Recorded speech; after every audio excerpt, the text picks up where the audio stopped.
Et correction de la page numéro 86. Parmi les fonctions suivantes, détermine les fonctions qui sont affines, linéaires, constantes ou pas affines du tout. On va faire les questions à l'envers, je vais commencer par la fin, celles qui ne sont pas affines. Et bien exactement comme dans la leçon, ici vous repérez qu'il y a un x au carré, c'est pas possible qu'il y ait des x au carré dans les fonctions affines. Donc la fonction j n'est pas une fonction affine. On a également dit qu'il ne pouvait pas y avoir d'inverse, donc la fonction L n'est pas une fonction affine. Et puis c'est tout, toutes les autres ont l'air à peu près normales. On va trouver les fonctions constantes maintenant. Constante, ça veut dire que quelle que soit la valeur que vous choisissez pour x au départ, ça donne toujours le même résultat à la fin. Pour que ça donne toujours la même chose à la fin, il ne faut pas que ça dépende de x. Là par exemple, quel que soit le x que vous choisissez, vous aurez toujours moins 4 comme résultat. Toujours, toujours, toujours. Donc la fonction k, c'est une fonction constante, toujours égale à moins 4. Ensuite, celles qui sont linéaires. Linéaires, vous savez que c'est les fonctions de proportionnalité où on a x qui est multiplié toujours par le même nombre. Ici, x est toujours multiplié par 4,5. Donc la fonction h est une fonction linéaire.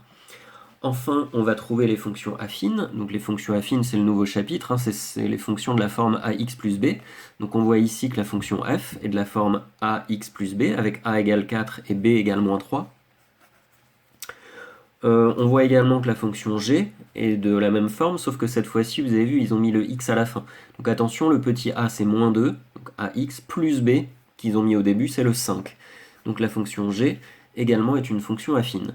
Petit piège ici, dans la leçon, vous avez vu que les fonctions linéaires et les fonctions constantes sont des cas particuliers des fonctions affines.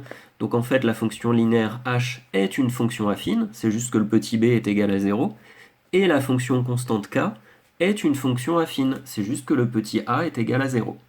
Par contre, si c'est pas affine, c'est pas affine, un point c'est tout. Voilà pour l'exercice 1. Ensuite, numéro 2. Dans chacun des cas ci-dessous, indique si la fonction est une fonction affine ou pas. Premièrement, la fonction qui a un nombre associe le résultat du programme de calcul suivant. Choisit un nombre, on va l'appeler x, lui ajouter 1, ça fait x plus 1. Multiplier le tout par 3, ça fait 3 facteurs de x plus 1. Et enfin, annoncer le résultat, on peut développer ça. Donc 3 fois x, ça fait 3x, et 3 fois 1, ça fait 3. On obtient donc, si je l'appelle f, cette fonction, c'est la fonction qui a x associe le nombre 3x plus 3, et ça, c'est clairement une fonction affine. Parce que c'est de la forme ax plus b, avec a égale 3, c'est lui, et b égale 3. C'est lui. Ensuite, question B. La fonction par laquelle la longueur du rayon d'un cercle a pour image le périmètre de ce cercle. C'est-à-dire que le x de départ, cette fois-ci, la variable, c'est le rayon du cercle. Comment on trouve le périmètre d'un cercle? Donc P, c'est égal à diamètre fois pi. Normalement, ça, vous savez. Et le diamètre, vous savez que c'est 2 fois le rayon. Donc c'est 2 fois pi fois rayon. J'ai juste remplacé diamètre par 2 fois rayon. Le pi est toujours là. Simplement, l'antécédent, c'est le rayon, on va l'appeler x. Et puis le résultat, plutôt que de l'appeler f de x, vu qu'ici c'est un périmètre, on va l'appeler p de x. Donc p de x égale 2 fois pi fois x fois r, enfin comme vous voulez, en tout cas c'est ça la variable, c'est le rayon. Et on voit que quel que soit le x qu'on a au départ, c'est toujours multiplié par 2 fois pi. Donc il s'agit bien d'une fonction affine, et même mieux que ça, elle est linéaire. Le petit a, c'est le nombre qui multiplie x, c'est-à-dire 2 fois pi, et le petit b, vu que c'est une fonction linéaire, il n'y a pas de plus b, donc c'est 0.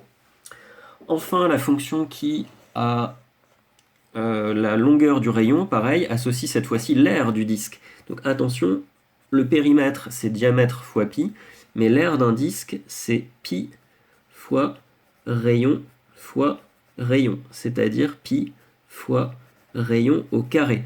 Donc cette fois-ci, il y a un carré. Alors le r, c'est toujours le x, c'est la variable de départ, mais vous voyez que c'est au carré. Et comme dans l'exercice numéro 1, quand la variable est au carré, ce n'est pas une fonction affine. Donc il n'y a pas de petit a, pas de petit b. Enfin, exercice suivant, le dernier de la première colonne, g est la fonction définie par g de x égale 2x moins 5. Complète le tableau de valeurs ci-dessous. Je vais faire le moins 3 peut-être. Donc moins 3 c'est x, et il faut trouver son image.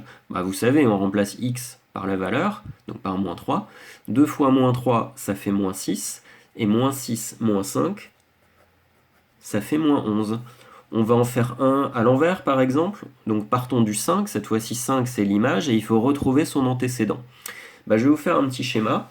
Si on appelle x le nombre de départ, on voit que d'abord on fait x2 pour avoir 2x. Et ensuite on fait moins 5 pour avoir le résultat, l'image 2x moins 5. Là cette fois-ci, ce qu'on a là, justement c'est l'image. Et on aimerait bien revenir en arrière pour retrouver le x du début. Donc c'est une équation, en fait, on va simplement faire les mêmes opérations mais à l'envers. Donc on va rajouter 5 pour avoir le 2x. Et ensuite, pour enlever ce x2, on va diviser par 2 pour retrouver le x du début. Donc prenons 5 par exemple, si on lui rajoute 5 ça fait 10, et si on divise par 2, ça fait encore 5. Alors petite pause, on va voir sur une calculatrice, donc par exemple ici sur une TI, comment on peut se faire facilement un tableau de valeurs sans trop se fatiguer. Vous avez une touche ici f de x. Donc c'est à peu près pareil sur les Casio, il faudrait juste trouver la bonne touche. Donc f de x égale, alors dans l'exercice c'était 2x moins 5, donc 2x moins 5, vous avez une touche x quelque part sur votre calculatrice forcément. Et je fais entrer, il me demande le début, c'est-à-dire pour quelle valeur de x je commence à calculer. Donc là la plus petite valeur qu'on vous demande dans l'exercice 3 c'est pour moins 5,5, donc je commence à moins 6.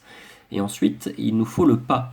Le pas ça veut dire à partir de, ou plutôt tous les combien, en fait, il va vous calculer les images. Si on commence à moins 6 et qu'on fait un pas de 0,5, il va calculer pour moins 6, pour moins 5,5, pour moins 5, pour moins 4,5, pour moins 4, pour moins 3,5, etc. Tous les 0,5, la calculatrice va vous calculer l'image. Et c'est parti, on fait entrer. Et vous voyez que ça nous donne toutes les valeurs. Donc par exemple, pour moins 5,5, je sais que ça fait moins 16. Ensuite, on va vérifier que pour moins 3, on trouve bien moins 11, il est là le moins 3, et on a bien moins 11 dans la colonne en face. Je sais pas, ensuite on voulait l'image qui fait 0. Et on voit que les f de x, là, ils se rapprochent de 0, et quand j'arrive à 0, je vois que c'était pour x égale 2,5. Bref, je peux compléter le tableau. Voilà. Et donc ici, j'ai ce que j'ai dit, donc que l'image de moins 5,5 c'est moins 16, que l'image de moins 3 c'était moins 11, on l'a vérifié mais on l'avait déjà calculé, que l'antécédent de 0 c'est 2,5, etc., etc. Et comme ça, sans se fatiguer, on peut trouver tout ce qu'il faut. Dernière question, est-ce qu'il s'agit d'un tableau de proportionnalité? Soit vous faites la division, vous savez, le deuxième divisé par le premier, le deuxième divisé par le premier, le deuxième divisé par le premier, etc. Et il faut que ça donne la même chose pour toutes les colonnes pour que ce soit un tableau de proportionnalité. Ou soit vous connaissez votre leçon et vous dites non, puisque c'est une fonction affine, ce n'est pas de la proportionnalité, sinon ce serait une fonction affine linéaire. Et celle-là est non linéaire à cause du moins 5 qui est derrière. Donc est-ce un tableau de proportionnalité? Non, car la fonction n'est pas linéaire. Elle est affine, mais elle n'est pas linéaire.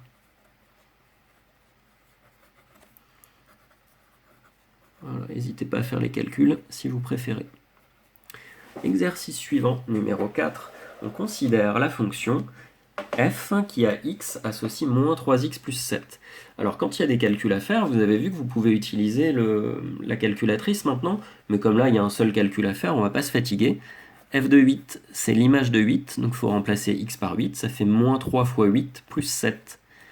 Moins 3 fois 8 plus 7. Moins 3 fois 8, c'est moins 24.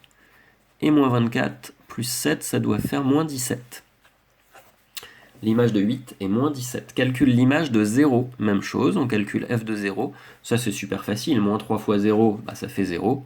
Et donc il reste juste le plus 7. L'image de 0, c'est 7. Ensuite, calcule l'antécédent de 2. Attention, on cherche le x dont l'image est égale à 2. X, ce sera bien l'antécédent de 2. Donc, c'est comme si on avait calculé moins 3x plus 7 et que ça nous avait donné 2 à la fin. C'est une équation à résoudre. Donc je fais moins 7 des deux côtés. Et ensuite, je divise par moins 3 des deux côtés. Donc moins 5 divisé par moins 3, ça fait 5 tiers. Les signes moins vont s'annuler entre eux. Et on a bien 5 tiers qui est l'antécédent de 2. On peut vérifier maintenant en recalculant l'image de 5 tiers et en vérifiant qu'on trouve bien 2. Cinquième exercice, Une agence de location de voiture propose le tarif suivant, un forfait de 100 € auquel s'ajoute ensuite 70 centimes par kilomètre parcouru. Ça signifie que même si vous ne roulez pas, à partir du moment où vous avez pris le forfait, vous payez de toute façon 100 €. À chaque fois, bim, 100 €. Et ensuite, on rajoute 70 centimes par kilomètre. Si vous avez fait 540 km, eh ben, il faudra faire 540 fois ces 70 centimes, qui nous font déjà 540 fois 0,70, ça fait 378 €. Mais attention, il ne faut pas oublier de rajouter les 100 € du forfait que vous avez payé. Donc ça fait 378 €, j'ai dit. Et comme on rajoute 100 €, ça nous fait 478 € à payer.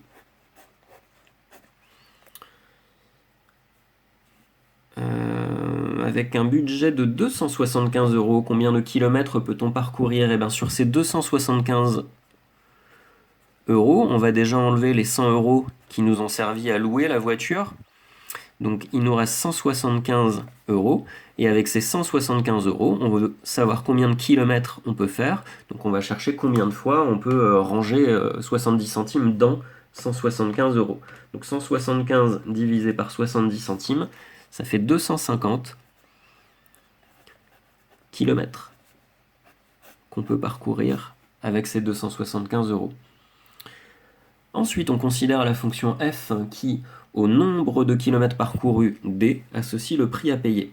Le nombre de kilomètres parcourus d, c'est notre antécédent, c'est donc celui qu'habituellement on appelle x. Donc bon, pourquoi pas ici l'appeler d comme distance parcourue peut-être, mais bon, je trouve ça étonnant.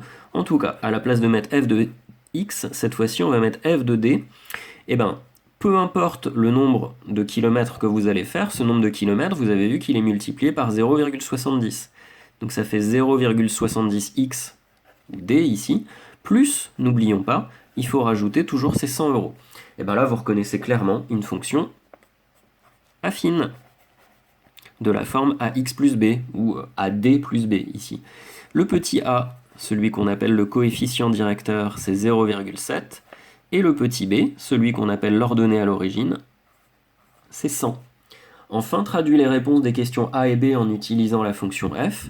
Dans la première question, d était égal à 540, donc f de 540, c'est-à-dire pour 540 km, le prix à payer était de 478. On avait donc trouvé en fait l'image de 540 qui était égale à 478. Et dans la deuxième question, c'était le contraire, on cherchait l'antécédent qui nous faisait payer 275 €. Donc l'antécédent de 275, c'était le nombre de kilomètres, et c'était 250. Enfin, exercice numéro 6. Soit h, la fonction affine qui, à un nombre x, associe le nombre 7x plus 3. On voit que là, il me demande de calculer plein de choses avec des h de 3, h de 2, h de 5, etc. Donc je les ai déjà calculés à part.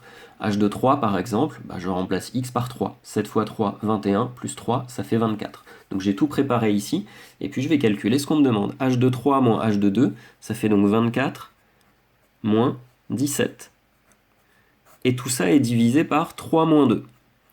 24 moins 17, ça fait 7.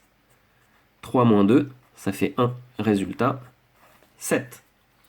Ensuite, h de 5 moins h de moins 1, donc c'est 38 moins 4. Attention, j'ai dit 38 moins 4.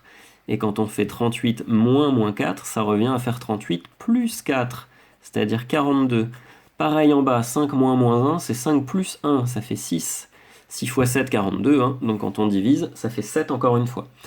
h de moins 3, c'est moins 18, moins h de 4, c'est-à-dire moins 31, sur moins 3, moins 4, ça me fait moins 49 sur moins 7. 7 fois 7, 49, les signes s'annulent, et donc ça donne 7 encore une fois.